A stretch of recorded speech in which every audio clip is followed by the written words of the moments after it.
मैं आगे बढ़ना चाहूंगा। एक और बड़ा अहम मुद्दा है जिस पर इस वक्त देश का युवा नजरें गड़ाए हुए है। दरअसल केसी त्यागी हैं, जेडीयू के महासचिव हैं, जाने माने नेता हैं, काफी बड़े नेता हैं।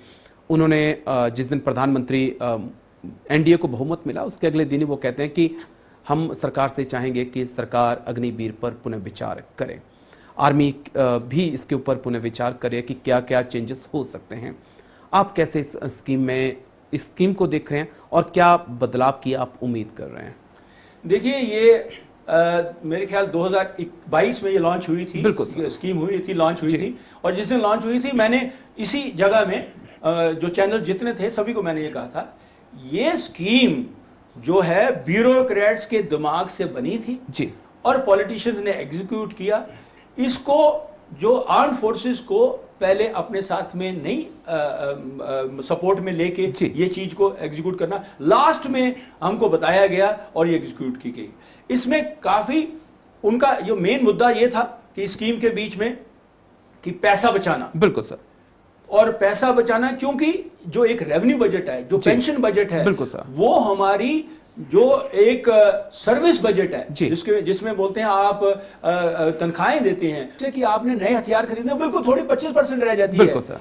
तो उनका दो मुद्दा था कि रेवेन्यू बजट को कम किया जाए जी, और ताकि वो पैसा बचे। बिल्कुल सर। और ताकि हम एक हथियार वगैरह एक्स्ट्रा हम अपने मॉडर्नाइजेशन कर सकें। तो एक मुद्दा था मॉडर्नाइजेशन जी, और दूसरा था यंग प्रोफाइल कि अगर 4-4 साल के बाद में जाते रहेंगे तो जो हमारी आर्मी जो मैं कहूंगा कारगिल के टाइम पे 35-38 साल की उनकी एवरेज एज थी जी, ये 25 से 30 साल की एवरेज एज जो है जी। तो अग्निवीर से ये चीज तो हो जाएगा ओके, लेकिन इसका मैं ये कहूंगा, पहले भी मैंने कहा था, ये स्कीम ठीक है, लॉन्ग टर्म इसका एक ठीक उन्होंने सोचा था जी, लेकिन अगर सिर्फ पैसा ही बचाने की बात थी तो नेशनल सिक्योरिटी के साथ में पैसा बचा के खिलवाड़ नहीं किया जा सकता। बिल्कुल सर। क्योंकि आप देखोगे अगर यह स्कीम पूरी की पूरी चलने दी जाएगी कोई 15 साल तक, तो आप देखोगे कि हमारे जो एज तो कम हो जाएगी, लेकिन क्या बोलते हैं ना, नव सिखिए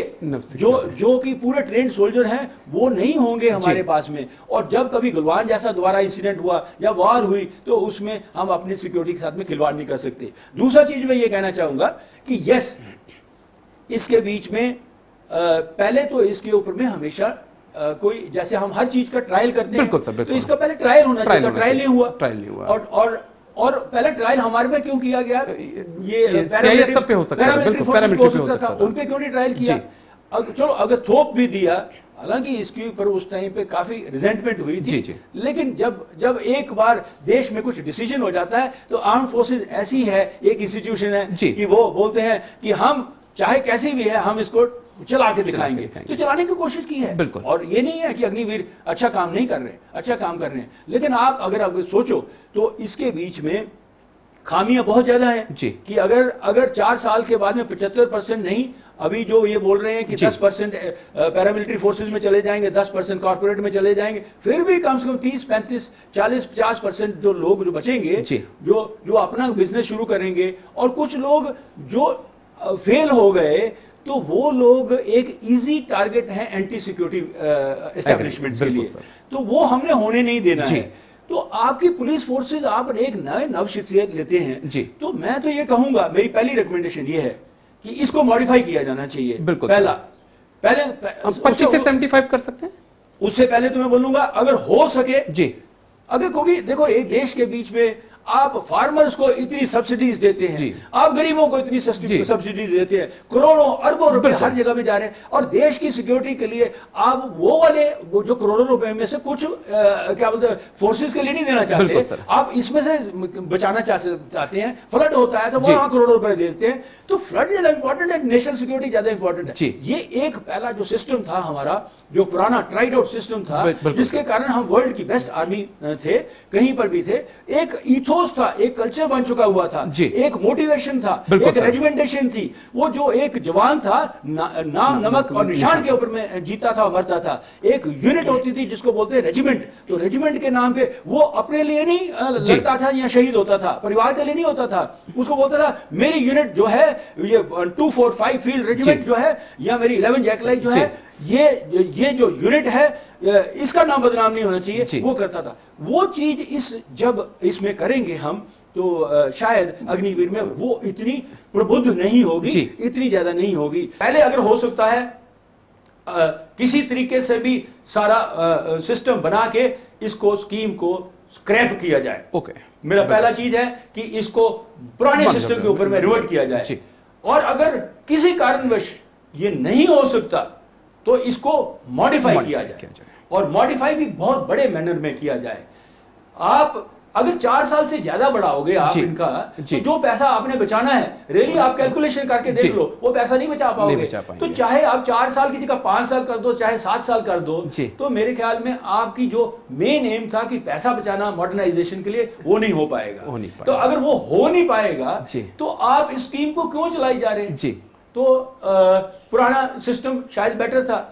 और हाँ, अगर मॉडिफिकेशन करके आपने फिर थोड़े साल ट्राई करना है, आखिर में मुझे लगता है कि वापस आना ही पड़ेगा हमको। अगर करना भी है तो आप इसको 4 साल से 7 साल में बढ़ा सकते हैं। जैसे शॉर्ट सर्विस ऑफिसर्स भी होते हैं, जी बिल्कुल, तो इसी प्रकार से आप इसको बढ़ा सकते हैं। और उसके बाद में जो रिटेंशन है आपकी, जो इस वक्त आपकी 25% है, आप इसको बढ़ा के 50% रिटेंशन कर सकते हैं। और 50% रिटेंशन के बाद में बचे हुए जो लोग हैं उनको आप स्टेट फोर्सेस के बीच में, मतलब स्टेट की पुलिस जो डिपार्टमेंट में कंपलसरी कीजिए कि जब ये यहां से निकलेंगे, क्योंकि ये जवान भी होंगे, ट्रेंड होंगे, और ऐसा इनके पास में मिलिट्री इथोस होगा, पुलिस का इथोस अलग होता है। तो इसमें से 25% स्टेट पुलिस फोर्सेस को जबरदस्ती लेना है, वो चीज होना चाहिए।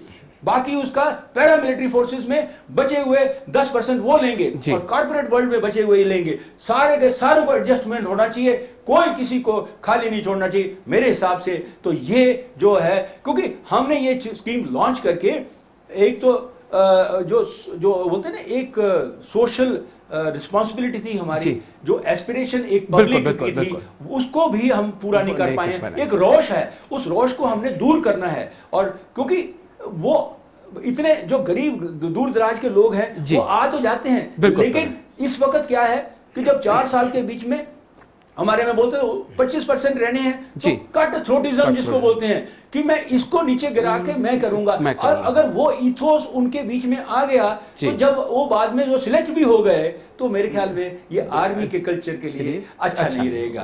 क्योंकि जो पहला वाला कल्चर था, जो पहले वाला हमारा था, वो सिस्टम, वो मैं कहता हूं कि वर्ल्ड हमारे लिए इसीलिए तो झुकता था। हम कहीं अमेरिकन आर्मी थोड़ा है, दूसरे तो नहीं, वो टेक्निकल आर्मी, टेक्नोलॉजिकल आर्मी है।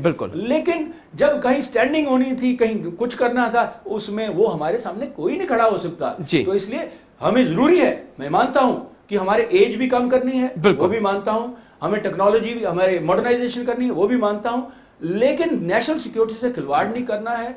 हमें ये नहीं है कि लड़ाई आज नहीं हुई, कल नहीं हुई, कहीं हो जाएगी, जब होगी, कितने भी सालों के बाद में हो गई, तो उसके लिए वो करना है।